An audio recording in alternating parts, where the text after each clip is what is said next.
Mes amis, j'espère que ça se passe très bien chez vous. Et aujourd'hui, nous sommes le 17 août 2024 et ça fait déjà 2 ans de cela que le Mali avait saisi l'ONU, pour dénoncer certains comportements des militaires français ici au Mali.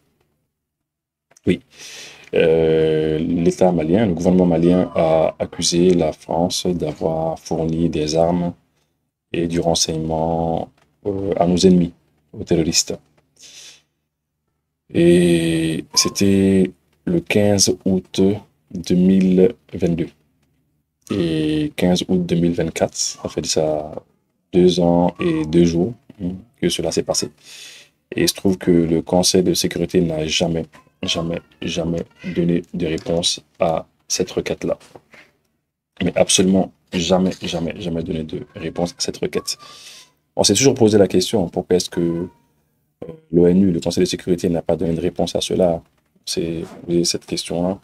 Bien que parfois, parfois, la présidence du Conseil de sécurité était dirigée par nos amis russes, qui aujourd'hui sont quasiment les meilleurs partenaires que les Maliens et évidemment les pays de l'AES peuvent avoir. On s'est toujours posé cette question-là, pourquoi est-ce que euh, les Russes n'ont pas pu, au moins lorsque la présidence du Conseil était dirigée par eux, lorsqu'ils étaient présidents, pourquoi cette requête n'a pas été acceptée? C'est posé la question. Euh, alors, est-ce que c'est parce que les partenaires à un moment donné ils se sont dit, bon, c'est pas la peine, allez, on laisse tomber, on a déjà dit qu'on a des preuves contre eux et puis on se limite à là, on se limite à ça? Est-ce que c'est ceux qui se sont dit, ou bien qu'est-ce qui s'est passé exactement? On ne sait pas, mais c'est des questions qu'on est en droit aujourd'hui de se poser. Et à mon avis, il faut se poser la question. Et puis après, il y a une seconde question qu'on se pose, c'est pourquoi est-ce que le Mali aussi n'a pas exposé ses preuves? Parce que c'est vrai, le Conseil de sécurité des Nations Unies, peut-être qu'ils peuvent ne pas accepter euh, de nous permettre d'exposer nos preuves, mais au moins qu'on nous permette pas que l'on ne nous permette pas d'exposer nos preuves, ça c'est une chose. Mais quand même que nous, on pouvait quand même, à un autre niveau, on pouvait quand même exposer nous-mêmes nos preuves. On pouvait amener la télévision et puis voilà, publier cela. Je ne sais pas pourquoi ça n'a pas été fait. Voilà. En tout cas, c'est des questions qu'on se pose. Quand même, c'est important que les gens sachent que bien qu'on ait des partenaires, les partenaires n'acceptaient pas tout aussi. Il faut savoir cela. Ils n'acceptaient pas tout. Peut-être que les Russes aussi avaient des intérêts, ou bien les Chinois aussi avaient des intérêts qui sont tels qu'ils ont certains intérêts avec ces pays occidentaux, qui sont notamment la France, qui sont tels que bon, ils peuvent pas se permettre de faire cela aussi. Et ça, c'est des choses qu'il faut comprendre aussi. Voilà. Mais jusqu'au jour d'aujourd'hui, bon, nous, on ne sait pas très bien comment les choses sont passées. Alors, je ne sais pas maintenant si les télévisions de l'AES en ont parlé lors de la première année d'anniversaire, le 15 août 2023. Mais cette fois-ci, nous sommes là, le 15 août. On a dépassé le 15 août 2024 et je ne sais pas si les télévisions de l'AES en ont parlé, mais je ne pense pas, je ne sais pas. Peut-être qu'ils en ont parlé dans leur programme, je ne sais pas, mais si ce n'était pas fait, c'est des choses qu'il faut faire, c'est important de les faire. Voilà. Alors, on va relire la lettre de son Excellence Abdoulaye Diop, la lettre qu'il a transférée, qu'il a envoyée à l'ONU lorsqu'il a saisi le Conseil de sécurité pour se plaindre de certains comportements de la France. Parce que, vous savez, ça nous a pris du temps. Nous, les Maliens, ça nous a pris du temps pour, j'imagine, avoir des preuves. Les gens savaient déjà, se doutaient qu'il y avait quelque chose qui ne tournait pas rond. Il y avait plus de 4000 militaires Barkhane avec la MINUSMA et tout ceci, mais rien ne bougeait. Et puis, ce n'est même pas que rien ne bougeait. La situation, elle s'aggravait. Alors, il faut le dire. C'est-à-dire, au départ, euh, le terrorisme était confiné juste dans une partie du nord du Mali. C'est même pas dans le nord du Mali, c'est juste une petite partie. Et entre-temps, pendant la dizaine d'années que ces pays-là ont eu à faire ici, ces pays, ces soi-disant pays qui sont venus nous aider, finalement, ça s'est gangréné. Le terrorisme s'est gangréné carrément et ça a pris partout. Ça a pris partout. Et oui, et finalement, c'est ce qui s'est passé. Et ça a pris du temps, ça a pris du temps d'avoir des preuves, mais voilà, il y a des questions qu'on se pose. On se pose des questions, on se demande, bon voilà, Si nous avons eu des preuves, pourquoi les preuves, on ne les a pas exposées? Est-ce qu'on a reçu des conseils? Est-ce qu'on a eu des conseils? Donc, il y a plein de questions qu'on se pose. Donc, on va vous lire la lettre de son Excellence Abdoulaye Diop, lettre qu'il avait envoyée. Juste avant cela, on va parler très rapidement des attaques. Dernièrement, il y a eu quelques attaques. Il y a de plus en plus d'attaques. On a quand même remarqué cela. De plus en plus, il y en a parce que, euh, voilà, on a vu l'autre jour que Tazawatan, il y a eu une attaque. Hein, mais les Tazawatan et les autres attaques, c'est un peu différent. Hein, parce que les autres attaques sont liées à la saison des pluies. Vous savez, lors de la saison des pluies, ici au Mali, eh bien, il y a des endroits, il y a des villes entières, des communes urbaines qui ne sont pas accessibles. Pas accessibles à cause de l'eau. Et là, les terroristes ils profitent de cette occasion pour aller encercler les gens, pour empêcher les gens de faire leur culture. Parce que, bah oui, ils empêchent les paysans de faire ce qu'ils veulent. Hein. Et on a vu dernièrement que nos vaillantes forces Al Sago ont été attaquées là-bas, ont été attaquées et, à la frontière avec le Burkina, hein, en partant vers Bandiagara. Et là encore, parce que les populations avaient besoin de faire de l'agriculture, hein, c'est ça. Et là, on les empêche simplement. Et là, l'armée a croisé le fer avec les terreaux là-bas et ça a chauffé, avec les GAT, ça a chauffé là-bas. Côté Bandiagara aussi, on a vu qu'il y a eu une attaque au niveau de Dukombo aussi. Au niveau de Dukombo aussi, il y a eu une attaque là-bas aussi. Dernièrement, il y a eu Yelemani aussi, hein, tout le monde se rappelle, mais Yelemani, euh, c'est à côté de la frontière avec la Mauritanie et plusieurs sources indiquent que ces gens sont venus de la Mauritanie parce ils quittent la Mauritanie, ils viennent, ils rentrent, ils frappent et puis ils ressortent. Mais l'armée quand même, après avoir perdu quelques personnes, hein, c'est ce que j'ai appris quand même, a neutralisé 4 personnes. Hein. Et puis le réseau quasiment a été démasqué parce que semblerait-il, il y avait une grosse complicité autour de cela. Et maintenant, ils ont attrapé, aux dernières nouvelles, ils ont attrapé certaines personnes qui étaient complices avec eux. Hein. Et puis, il faut préciser que lorsque ils tentaient de repartir en Mauritanie, tranquillement après leur forfait, eh bien, l'armée les a attendus là-bas. Et on a tué beaucoup d'autres aussi. Et ils ont même enterré leurs morts dans la nuit, dans un cimetière, parce qu'il y a des gens qui les ont vus en train d'enterrer leurs morts dans un cimetière en pleine nuit. Ça veut dire que ça fait très mal. Et là, moi, j'ai posé la question à mes sources. Je leur ai dit, mais comment se fait-il qu'ils sont allés dans un cimetière en train de... Ils disent, non, non, non, en fait, ils ont croisé le fer avec l'armée une seconde fois. Et là, il y a eu beaucoup de morts. En fait, c'est comme si l'armée savait déjà que c'est les gens qui avaient quitté la zone de la Mauritanie. Et donc, du coup, voilà, ils ont croisé les fers avec eux là-bas. Il y a Uroso aussi, le commissariat de Uroso, on a vu que, bon là, c'est pas directement une attaque comme ça, mais c'est un véhicule qui est monté sur une mine. Alors, il y avait une mine et le véhicule est monté dessus. Bon, après, j'ai pas trop de détails par rapport à cela. Je sais pas si, après, ça s'est transformé en attaque parce que vous savez, c'est ce qu'ils font. Généralement, ils posent des mines et quand ils posent des mines, après que la mine est explosée, ah bah, ils sortent pour tirer sur le véhicule. Généralement, c'est ce qu'ils font. À Uroso, quand même, on a vu. Il nous a dit qu'il y a 2 personnes qui ont été blessées, notamment le commissaire. Mais voilà, c'est un véhicule qui est monté sur une mine. Après, on n'a pas trop de détails, on ne peut pas trop en parler. Au Burkina Faso, la boucle de Mouroun, là-bas, il y a eu plein de morts. Plein de morts. Plein de terroristes qui ont été tués. Et beaucoup de matériel récupéré. Beaucoup de matériel récupéré.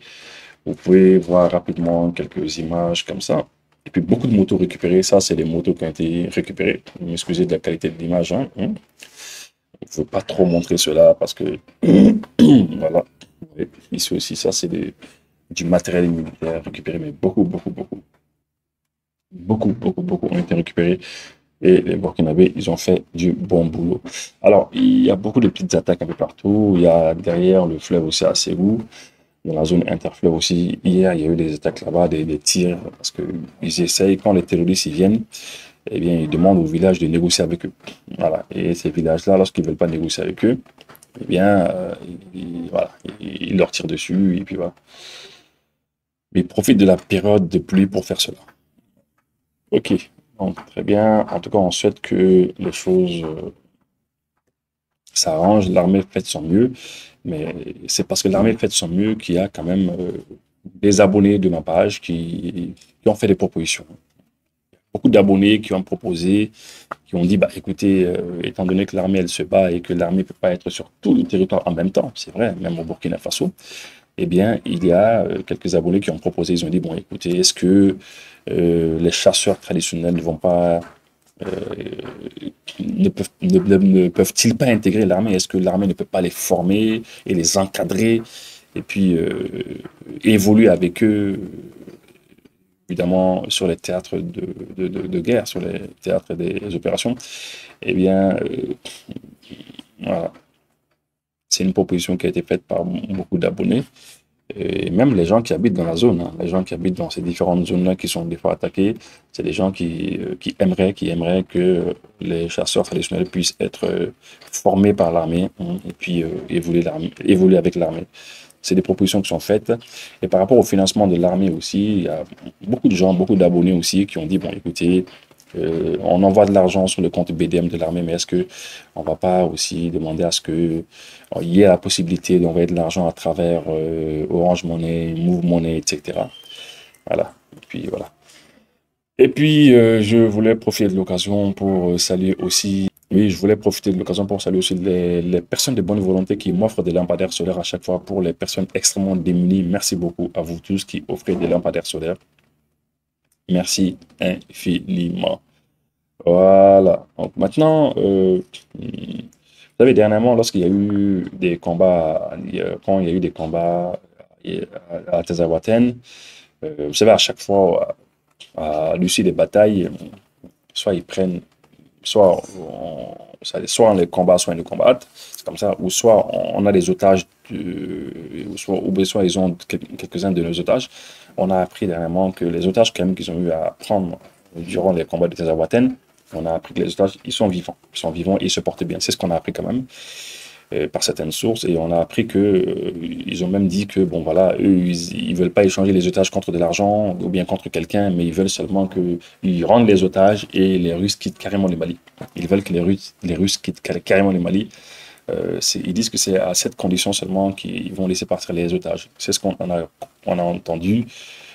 Ce sont ces informations qu'on a eues. Euh, on a appris aussi que ils s'attendent, hein, les terroristes, les GATT, hein, il paraît qu'ils s'attendent vraiment à ce que les Russes viennent se venger. Ils s'attendent à cela et ils ont beaucoup peur. En tout cas, c'est certaines personnes de chez eux qui ont eu à dire cela. Ils ont beaucoup, beaucoup peur de la revanche russe. C'est ce que nous avons appris aussi. On a appris aussi que les appareils Starlink de Elon Musk servent beaucoup aux GATT, hein. Ça leur sert beaucoup. Ils ont ça un peu partout. Ils vont sur les réseaux sociaux, ils vont partout avec, ils font tout ce qu'ils veulent avec. Et évidemment, ça n'arrange pas forcément l'État, voilà, le gouvernement forcément, mais Elon Musk, ses appareils Starlink sont partout là-bas et ça les arrange beaucoup. Voilà. Donc, il y a des gars qui utilisent cela contre nous. Même si c'est pas ça qui fait directement le combat quand même, ça leur sert pour communiquer. Voilà. Et puis, il y a une vidéo aussi qui a circulé sur les réseaux sociaux, mais c'est c'est pas tout le monde qui a eu accès à cette vidéo-là. Mais c'est les GAT qui ont été neutralisés au niveau de Tazawaten. Dernièrement, ils ont été neutralisés il y a 2-3 jours de cela. Aujourd'hui, nous sommes le 17 août. Ça s'est sûrement fait le 15-16 août. Mais les GAT, eux-mêmes, hein, c'est eux-mêmes qui filmaient le combat contre les forces armées maliennes et leurs partenaires. Et effectivement, ça s'est très mal passé pour les GAT eux-mêmes. Et la vidéo, elle le montre. Ils ont été neutralisés à mort. Et comme je vous l'ai dit l'autre jour, les bombardements continuent toujours dans la zone de Tazawaten. Voilà. Donc, globalement, c'est ça. Voilà. Et puis, il y a eu dernièrement aussi des petites attaques au niveau de Douanza, Boni et Ombori. Voilà. On voulait vous informer de cela. Et il y a des abonnés aussi qui ont dit qu'il fallait que l'État prenne des dispositions pour essayer de voir comment est-ce qu'ils pouvaient régler. Ils ont dit que dans la zone interfleuve, puisque les agriculteurs n'ont pas pu travailler, hein, n'ont pas pu planter, planter des haricots, des maïs, etc. Hein. Voilà, donc, puisqu'ils n'ont pas pu le faire, certains demandent à l'État de prévoir de la nourriture euh, pour les mois à venir. Maintenant, on va aller faire un tour au niveau des Nations Unies. Pendant 5 siècles, l'Occident a dominé le monde. C'est fini. Rappelez-vous, et si j'échoue, c'est toute la jeunesse malienne qui a échoué. Dans 20 ans, dans 30 ans, le Mali ne sera plus un pays francophone. Il sera difficile pour la France d'imposer au Mali quelque solution de partition. Voilà. On va faire un tour au niveau des Nations Unies. On va vous lire la lettre de son Excellence Abdoulaye Diop, la lettre qu'il avait envoyée. Il ne faut pas oublier cela, il ne faut pas qu'on oublie, parce que j'ai l'impression que les gens ils oublient ça. Il ne faut pas qu'on oublie cela, c'est très important. C'était le 15 août 2022. Hein, le 15 août 2022. C'est une lettre du ministère des Affaires étrangères au président du Conseil de sécurité, son Excellence, M. Zhang Jun, ambassadeur, représentant permanent de la République populaire de Chine auprès des Nations Unies, président du Conseil de sécurité des Nations Unies, New York. Voilà, c'était lui qui présidait le Conseil de sécurité. Excellence, Monsieur le Président, au nom du gouvernement de la République du Mali, je tiens à appeler votre attention sur les actes graves qui sont de nature à porter atteinte à la paix et à la sécurité internationale.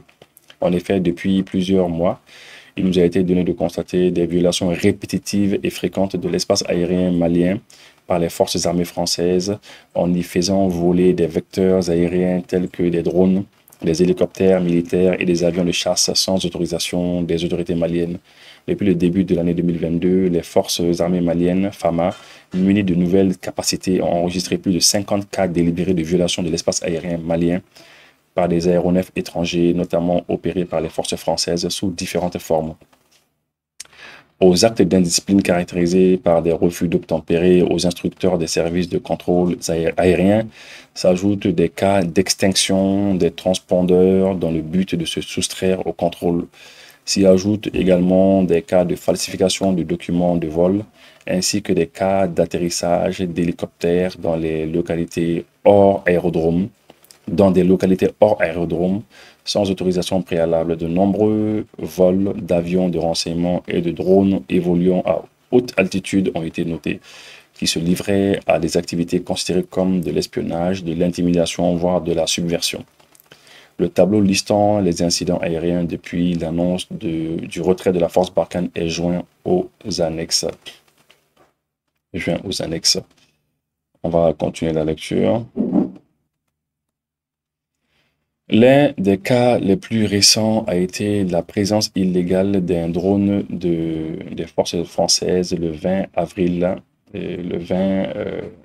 2022 au-dessus de la base de Gossi, dont le contrôle avait été transféré au FAMA.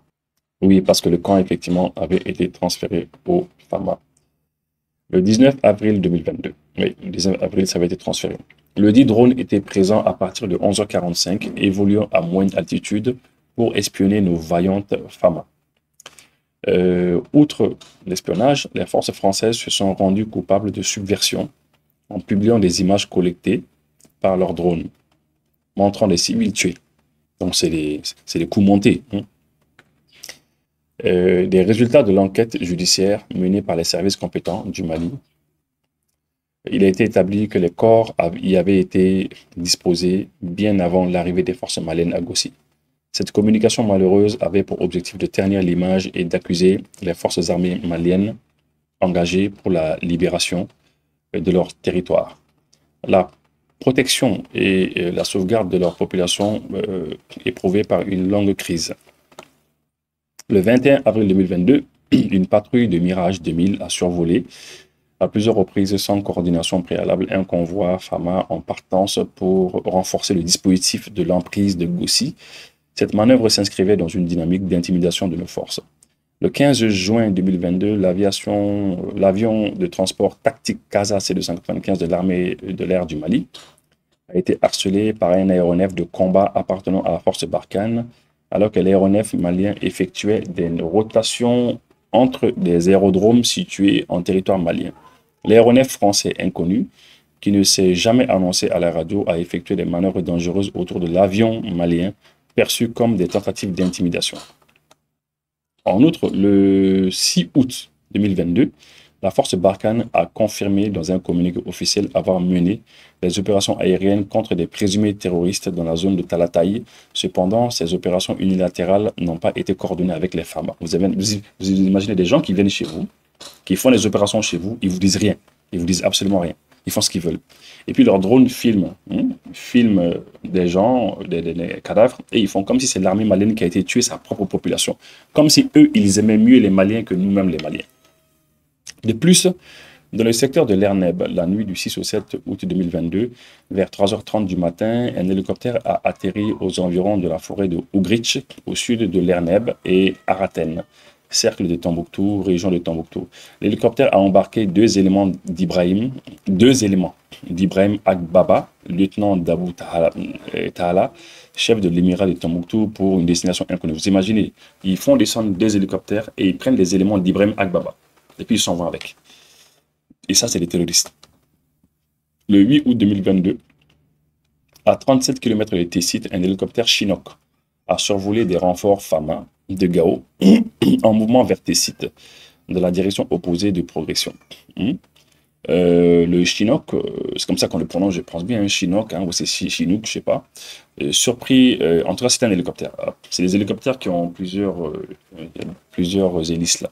Et alors, l'hélicoptère surpris dans ses activités a subitement repris de l'altitude. Les recoupements du poste de commandement interarmée de théâtre PCIAT Est auprès des partenaires n'ont pas permis de confirmer l'origine de l'aéronef. Le 8 août 2022, 12h55, une patrouille des FAMA est sortie de l'Abezanga pour rechercher en vain un colis largué par Barkhane, à 3 km est du dit poste. Un colis qui est largué. Vous imaginez, il largue un colis, quoi. Parce qu'en fait, ils donnent du matériel aux terroristes, ils leur donnent du matériel et du renseignement. Et ils leur disent, allez-y. Tout au long du processus de transfert aux autorités maliennes de l'aérodrome de Gao et de l'espace aérien du Nord, depuis l'annonce du retrait de Barkhane, les aéronefs militaires maliens ont fait l'objet d'entraves régulières par des manœuvres retardatrices visant à réduire leur efficacité et à rallonger leur délai de réaction. Face à la multiplication de ces actes d'agression contre la souveraineté et l'intégrité territoriale d'un État membre des Nations Unies, le gouvernement du Mali a publié les communiqués numéro 009, 28 respectivement du 12 janvier et du 26 avril 2022, dont les copies figurent dans l'annexe. Voilà. Et on va vous lire le reste voilà, c'est parce que je finis, excusez-moi 2 secondes seulement. Et voilà. Le gouvernement du Mali dispose de plusieurs éléments de preuve que ces violations flagrantes de l'espace aérien malien ont servi à la France pour collecter des renseignements au profit des groupes terroristes opérant dans le Sahel et pour leur larguer des armes et des munitions. Donc, vous savez, on dit qu'on a des preuves. Ils disent qu'ils ont des preuves. Ils ont des preuves flagrantes. L'armée française donnait du renseignement à ces GAT, à ces groupes armés terroristes, et puis voilà, ils leur larguaient du matériel, des munitions, etc. Et maintenant, puisqu'ils ne peuvent plus le faire maintenant à partir de chez nous ici, maintenant, eh bien, ils le font à partir des pays voisins. Voilà. Et c'est même possible, même que sur certaines petites parties du territoire, ils arrivent à le faire encore, on ne sait jamais. Voilà. Aussi, il convient de rappeler que c'est en raison de suspicion de manœuvres de déstabilisation de la France que le gouvernement du Mali s'est fermement opposé à la demande de soutien aérien de la France au profit de la MINUSMA, afin que la France ne se serve pas de la mission onusienne comme prétexte pour mener des opérations subversives visant à fragiliser davantage le Mali. Et ouais, c'est ça. Et le Mali a dit non, on ne veut pas de l'aide française dans l'ONU, parce que voilà, c'est ça. Si on les laisse faire seulement, ils vont profiter de la mission onusienne seulement, qui était là, pour faire ce qu'ils ont à faire. Et c'est toujours ce qu'ils ont eu à faire, en fait. Voilà. Au regard du droit international, le gouvernement du Mali estime que ces actes de la France constituent une agression qui est définie selon les résolutions. Voilà. Maintenant, on a qualifié cela. Alors, globalement, c'est ça, c'est de ça qu'on voulait vous parler. Il ne faut pas qu'on oublie. Mais il y a deux questions qu'on se pose, qu'on continue toujours à se poser. Pourquoi est-ce que nos amis russes et chinois n'ont pas accepté qu'aux Nations Unies, eh bien, on puisse exposer nos preuves? Ça, c'est un. Et deuxièmement, même s'ils ne veulent pas, pourquoi est-ce que le Mali même n'a pas exposé ses preuves? Alors, est-ce qu'il y a eu des négociations? Est-ce qu'il y a eu des discussions? On ne sait pas ce qui s'est passé. Mais en tout cas, c'est important quand même qu'on le dise. Voilà. Et là, pour finir très rapidement, l'autre jour, je vous avais dit que l'Algérie, hein, et le Niger se sont donné la main parce que l'Algérie doit, à travers son ATRAC, la Société nationale qui exploite le pétrole en Algérie et le gaz, eh bien, je vous avais dit que l'Algérie doit commencer à exploiter le Niger, à exploiter du pétrole au Niger. Je vous l'avais dit l'autre jour. Et je vous avais dit que aussi il y a un méga projet de gazoduc qui doit se faire entre le Nigeria, le Niger et ainsi que en passant par l'Algérie. Ça veut dire quoi? Ça veut dire que ils vont mettre un gros gazoduc qui va quitter le Nigeria, qui passe par le Niger, passe par l'Algérie pour aller en Europe. Et c'est pour le pétrole. C'est pour que le pétrole il circule pour aller vers l'Europe. Et ça, c'est un grand projet qui concerne ces trois pays-là. Et dans ce cadre-là, les autorités algériennes et nigériennes se sont rencontrées et ont beaucoup discuté. Et je vous avais dit que, bah, écoutez, c'est très bien qu'ils discutent, mais j'avais une inquiétude. L'inquiétude que j'avais ce jour-là, c'est que, bon, voilà, l'Algérie déstabilise le Mali en laissant ses frontières ouvertes. Voilà, il laisse tout le monde passer. Et voilà. Et puis, ils soutiennent aussi ces bandits armés. Hein, ils les soutiennent totalement. Et pendant que l'Algérie fait cela, l'Algérie collabore avec un pays de l'AES, qui est le Niger. Et l'AES est dans la confédération avec le Mali et le Burkina Faso. Donc, ça ne se comprend pas. L'autre jour, j'ai dit qu'il va falloir discuter, il va falloir qu'il y ait une discussion, il va falloir qu'à un niveau, à un autre, il faut bien discuter pour qu'on comprenne cela. Parce que nous, les Maliens, on ne peut pas accepter que l'Algérie continue à nous déstabiliser et que nous sommes dans une confédération avec le Niger et que le Niger et l'Algérie fassent du business. Même si c'est normal qu'ils fassent du business, c'est normal qu'on fasse du business ensemble. C'est normal qu'on se fasse du business. Mais des fois, les intérêts des uns n'est pas forcément les intérêts des autres. Et lorsque nous sommes dans une confédération qui a vocation à devenir une fédération, il faut quand même faire attention à ça. Il faut extrêmement faire attention à ces différentes choses-là. Et je l'avais décrit l'autre jour, et il y avait des gens qui m'avaient même dit « Non, Ibou, ne parle pas de ça, laisse tomber, il ne faut pas en parler. » Bon, j'ai dit « Non, il faut en parler, c'est important. » C'est important. Nous sommes dans une confédération, on doit parler le même langage, on doit essayer de se coordonner. C'est normal. Et il se trouve que le Premier ministre du Niger est parti en Algérie, il a rencontré le gouvernement entier, hein, le Premier ministre et tout le gouvernement algérien. Et ce qu'il a dit, il a été très clair. Écoutons ce qu'il a dit le Premier ministre du Niger, Lamine Zeine. Et franchement, il est à la hauteur. Nous avons également parlé de la sécurité. Nous avons fait clairement savoir à nos homologues, amis et frères algériens que nous sommes très concernés par tout ce qui touche le Mali. Le Mali aussi partage une frontière avec l'Algérie. Notre souhait, c'est de voir très rapidement la paix de retour sur l'ensemble des frontières. Le rôle d'un pays comme le nôtre, c'est de faire la promotion de la paix partout où nous sommes. Donc voilà un peu de mots, ce qui a fait l'objet d'échanges avec le Premier ministre algérien et la quasi-totalité des membres du gouvernement. Alors, le Premier ministre nigérien nous a honorés. Il est parti en Algérie, il a rencontré le gouvernement algérien, tout le monde, le Premier ministre algérien, le gouvernement, tout le monde. Il leur a dit, écoutez, on tient à la sécurité au Mali, on tient au Mali. Tout ce qui touche le Mali nous touche. Tout ce qui se passe au Mali, ça nous regarde. Donc, Algériens, prenez des dispositions pour essayer de sécuriser votre frontière avec le Mali. Voilà, voilà. Et l'Algérie, puisqu'elle a des intérêts au Niger, on pense qu'elle va entendre ce que le Niger va lui dire. En tout cas, on remercie le Premier ministre du Niger qui a été à la hauteur. On le remercie beaucoup et on souhaite que l'Algérie comprenne cela. Les amis, vous qui me suivez d'un peu partout dans le monde, merci beaucoup. Merci beaucoup. Continuez à vous abonner sur ma chaîne YouTube et mes différentes pages, la page Radariste, la page Info Mali et la page de mes partenaires IM Mali, parce que je suis partenaire aussi avec IM Mali. IM Mali, il y a IM Mali News aussi, et ces informations-là passent partout.